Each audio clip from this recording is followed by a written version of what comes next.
Gua Bayu, Gua Gaza. salam G-Sport. Karena kemarin habis Community Shield, ada kalanya kayaknya lebih enak kita berbicara soal Liga Premier Inggris dah. Betul. Akhir pekan soalnya udah mulai kan. Benar, udah sekadar dikit lagi. sekadar informasi, akhir pekan ini Liga Premier Inggris sudah dimulai dan pertandingan pertamanya itu antara Crystal Palace lawan Arsenal ya di Selhurst Park Stadium pada hari Sabtu jam 2 atau 3 dini hari gitu, lupa gue. Nah, pokoknya itu pertandingan pertamanya.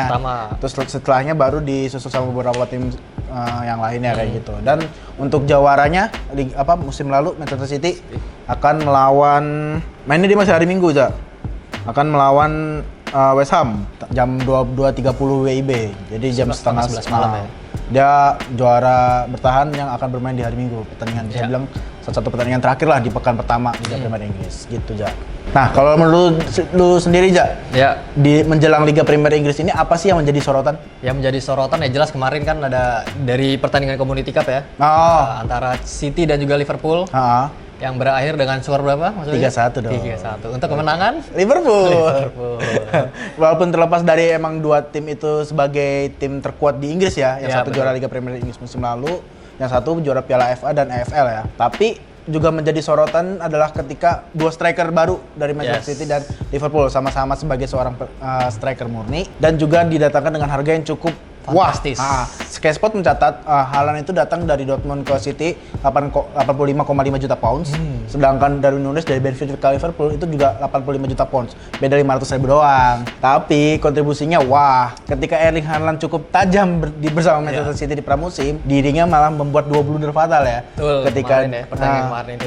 2 blunder fatal yang berujung kekalahan telak. Sedangkan Darwin Núñez datang dari babak kedua menggantikan Roberto Firmino, berkontribusi mencetak 1 gol dan satu bisa dibilang assist juga sih karena sundulannya tuh terkena handball yang mana membuahkan penalti dan berhasil dieksekusi dengan baik oleh Mohamed Salah. Ya lucu juga ya sebenarnya kan Núñez sendiri kan kemarin sempat dihina-hina lah ya. Betul, pramusim dia benar-benar jelek sih. Kalau gue pribadi gue melihat Darwin Núñez itu seperti kurang cocok dengan pola permainan Jurgen Klopp yang gegen pressing yang dimana bisa dikatakan ya mirip-mirip lah sama kalau di timnas Sintayong, semua pemain harus bergerak kayak gitu kan. Sedangkan Darwin Núñez di Benfica itu ibaratnya sedikit manja, walaupun dia berasal dari Uruguay, negara Latin yang terkenal dengan fleksibilitasnya di atas lapangan, tapi Darwin Núñez itu sebagai finisher bro di Benfica itu. Jadi ya agak-agak sulit di Liverpool. Cuma ya begitulah. Bisa menunjukkan ya. Mungkin Jurgen Klopp punya taktik tersendiri memasukkan Núñez di babak kedua. Udah mulai adaptasi juga mungkin ya dia. Mulai adaptasi juga di situ. Kalau lu sendiri, Za, di Liga Premier Inggris kan nggak pernah bisa lepas dari yang namanya Big Six ya? Betul, pasti. Di antara Big Six itu ada nggak sih yang menjadi sorotan? Kalau gue ngeliat dari Manchester City ya. Manchester City dulu ya? Ya kita udah mention tadi lah ya, kedatangan Erling Haaland dan juga Julian Alvarez yang makin mengokohkan lini depan mereka yang kan sudah sejak lama City membutuhkan pemain nomor 9 lah ya. Oke, betul sekali. Mereka selalu bilang fans-fansnya City juga bahkan Pep mungkin beberapa kali bilang butuh striker murni, striker nomor 9. Dan itu yang mereka kurang selama ini dan akhirnya didapatkan dari Erling Haaland itu. Walaupun kemarin agak kurang ya, mungkin masih adaptasi. Pertama lah masih adaptasi. Apalagi sekalinya bertanding pun langsung memperebutkan gelar ya. Dan lawan Liverpool juga. Lawan tim besar juga. Jadi ya pasti masih butuh adaptasi. Dan juga kita lihat ada Julian Alvarez yang mungkin ini akan breakthrough, dia bisa lebih memberikan warna nggak sih? Bener. Dibanding Haaland kalau menurut gue pribadi ya. Iya. Memberikan warna, dia ketika masuk langsung memberikan kontribusi 1 gol. Satu-satunya gol City kan dari dia doang ya. Dari dia doang. Dan apalagi kan sorotan tidak ke arah dia kan. Betul. Ke arah Alvarez tapi ke arah Haaland. Jadi ya mungkin ini bisa bermain sedikit dia lebih tenang, lebih lepas dan mungkin bisa memberi kejutan nanti di Premier League nanti gitu. Bicara soal Manchester City itu juga gue nggak bisa lepas dari yang namanya Gabriel Jesus. Karena gue melihat ketika mengetahui Arsenal mendatangkan Gabriel Jesus dari Manchester City, gue berani bilang ini kayak Pep Guardiola meremehkan The Gunners. Dalam artian begini loh, Gabriel Jesus didatangkan oleh Arsenal ya lumayan lah harganya 50-an kan, 50-an juta pound sterling. Tapi dalam 5 laga pramusim terakhir, Jesus berhasil mencetak 6 gol. Salah satunya adalah hat-trick ketika melawan Sevilla. Sevilla sendiri kan dikenal sebagai salah satu tim kuda hitam asal Spanyol ya. Cukup kuat juga walaupun memang tidak sekaliber Barcelona atau Real Madrid dan Atletico Madrid, tapi menang 6-0 gitu loh. Jesus ini gue bilang akan menjadi salah satu juru gedornya Arsenal di Liga Premier Inggris musim depan. Apalagi Arsenal juga akan disibukkan dengan Liga Eropa ya. Karena kan musim lalu berada di peringkat kelima kan. Dilepasnya Alexander Lacazette dan digantikan dengan Jesus, menurut gua ini ide cermelang dari Mikel Arteta. Keputusan tepat ya berarti. Keputusan tepat menurut gua, dan gua rasa top skor dari Arsenal pun juga kayaknya datang dari Jesus. Prediksi gua gitu. Dan apabila para gen people yang menonton G-Sport mengikuti game FPL, jangan lupa pajang Jesus, beneran deh. Itu kayaknya bakal nyayur banget.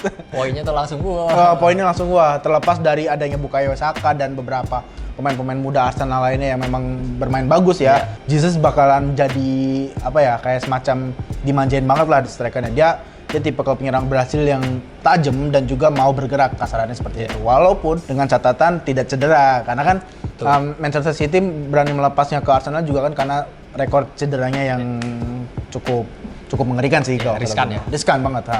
Tapi ya untuk jadi top scorer bisa lah dia 2 digit. Itu untuk Arsenal ya. Untuk Arsenal ya. Kalau untuk lu sendiri, tetangganya sebagai Chelsea gue ngelihat ya, kita tahu tadi udah ngomongin Gabriel Jesus. Betul. Ada juga mantan pemain dari Manchester City yang baru didatangkan ke Chelsea, Raheem Sterling. Chelsea Manchester City itu lagi ini lepas pemain ya, kan? Lepas pemainnya ya. Yang terakhir malah Bernardo Silva ya. Iya betul. Katanya mau ke Barcelona. Mau dilepas ke Barcelona. Duit dari mana? Kalau ngomongin Raheem Sterling, dia sebenarnya pemain yang cukup bagus ya, dengan kecepatannya yang dia bisa meliuk-meliuk lah. Usianya juga nggak terlalu tua ya. Usianya juga tidak terlalu tua, kalau nggak salah masih 27 tahun 27 tahun, usia matang. Betul, masih prime lah ibaratnya. Prime-nya. Dan sepertinya dia akan bisa membantu Chelsea untuk lebih upgrade lagi lah. Tapi kalau kita lihat Chelsea, ada kasihannya juga ya. Dia kan beberapa kali di bursa transfer ini di PHP.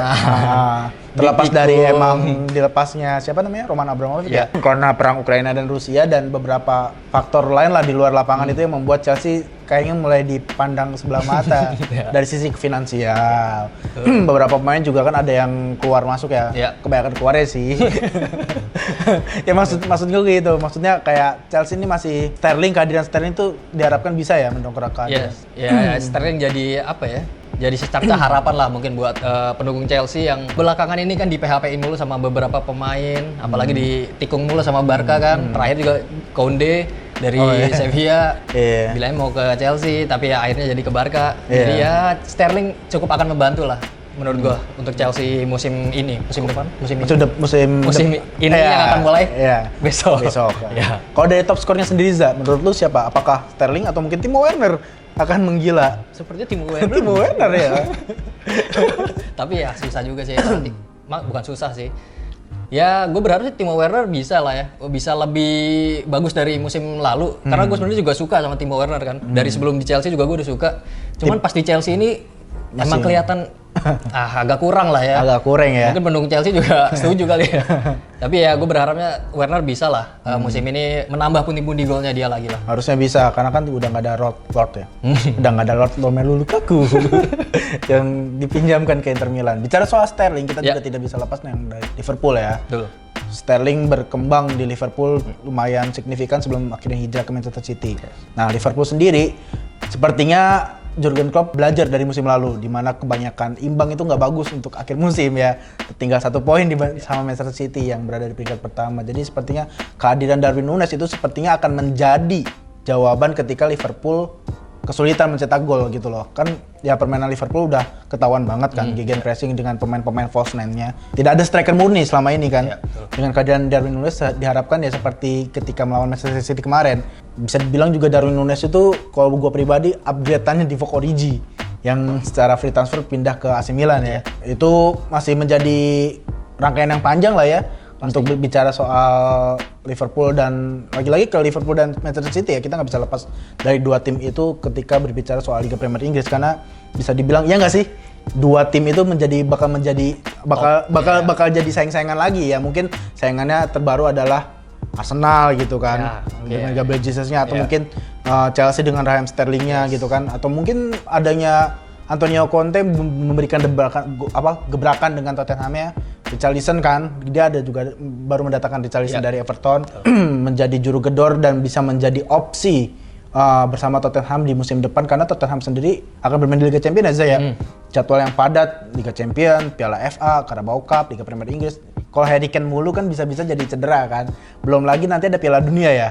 Harry Kane akan menjadi tumpuan timnas Inggris gitu kan. Ya mungkin Antonio Conte juga bisa mengubah butuh rotasi. Butuh rotasi untuk striker di lini depannya dan mendatangkan Richarlison sebagai juru gedor utamanya. Walaupun di Everton juga nggak gimana-gimana banget. Walaupun ya nggak gimana-gimana banget karena juga faktor teknis teman-temannya juga sih bisa dibilang seperti itu. Kayak gitu Zal. Kita kayaknya melupakan satu tim yang Tim mana tuh? Tim yang mana tuh? Tim yang banyak dramanya ya. Yang merah-merah. Yang merah-merah ya ketika Ronaldo ya. Betul, Manchester United itu ada cerita lucu ya Manchester United kemarin ya ketika uji coba lawan Rayo Vallecano. Ronaldo bermain hanya 45 menit. Lalu digantikan dan dia sudah pulang duluan. Katanya gitu ketika langsung, pertandingan masih berlangsung.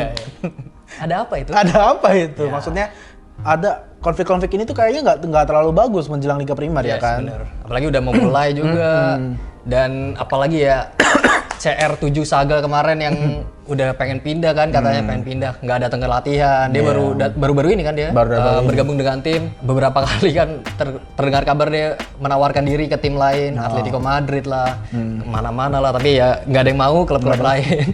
Nggak tahu juga kenapa nggak mau ya, padahal kan dia. Dan itu bukan sekadar isu ya, maksudnya kan Jorginho sendiri kerap memberikan kode kasarannya kayak gitu. Dia suka berliburan di mana-mana sesuai dengan tempat kekasihnya berada kan. Dan terakhir kan itu di Madrid. Nah, itu tempat hotelnya dia kan. Kelihatan juga kan istri. Pasangannya dia kan ada di salah satu konser musik di Madrid kan beberapa saat lalu ya. Dan tapi MU terlepas dari dramanya ya MU tetap MU lah.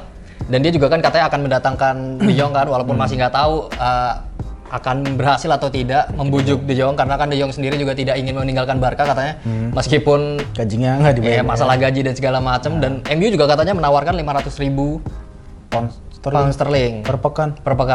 Tapi ya itu bisa jadi sumber petaka kan. Banyak media menggambarkan gaji besar De Jong nanti di MU itu menjadi petaka untuk Ronaldo. Ronaldo nggak mau gajinya disamakan. Kasarannya seperti itu. Tapi agak absurd juga ketika dia rela gajinya dipangkas demi keluar dari Manchester United kan. Sebuah lelucon dari bursa transfer jelang Liga Premier Inggris dimulai kan. Iya, benar banget. Tapi ya MU kemarin mendatangkan ini juga ya. Salah satu back, mungkin back terkecil kali ya. Back terpendek kalau nggak salah deh di Liga Inggris dalam sepanjang sejarah. Dari Ajax ya. Dari Ajax ya. Lisandro Martinez. Lisandro Martinez. Tapi itu juga bisa menjadi sebuah apa ya? Saya ibaratnya ya bom. Sebuah bom untuk lawan. Oh, untuk lawan. Untuk lawan kan kadang yang sesuatu yang diremehkan bisa meledak gitu kan. Ketika sesuatu yang digembar-gemborkan. Apalagi di MU juga udah ada Maguire ya. Pemain terbaik di Liga Inggris. Tapi dengan kehadiran menurut lo kehadiran Ten Hag di Manchester United kayak gimana aja? Akan memberikan warna baru pastinya dengan sistemnya Ten Hag juga yang kita lihat beberapa kali kan ada tersebar video kan yang diumpan-umpan pendek dengan kata-kata caciannya ya. Iya. Mungkin akan sedikit membuat MU beda lah musim ini nanti. Top skor dari MU siapa kira-kira? Kalau Ronaldo bertahan? Apakah Ronaldo lagi? Kalau bertahan ya. Cuma kita nggak tahu ya. Apakah dia akan bertahan atau tidak? Secara keseluruhan nih ya, Zak. Mungkin kita terlalu jauh berbicara soal secara keseluruhan top skor yang akan menepati top skor di akhir musim Liga Premier Inggris 2022-2023. Kira-kira siapa? Secara keseluruhan. Ada beberapa sih kalau menurut gue kandidatnya ya. Pertama dengan faktor-faktor nggak terpapar dari cedera. Iya benar.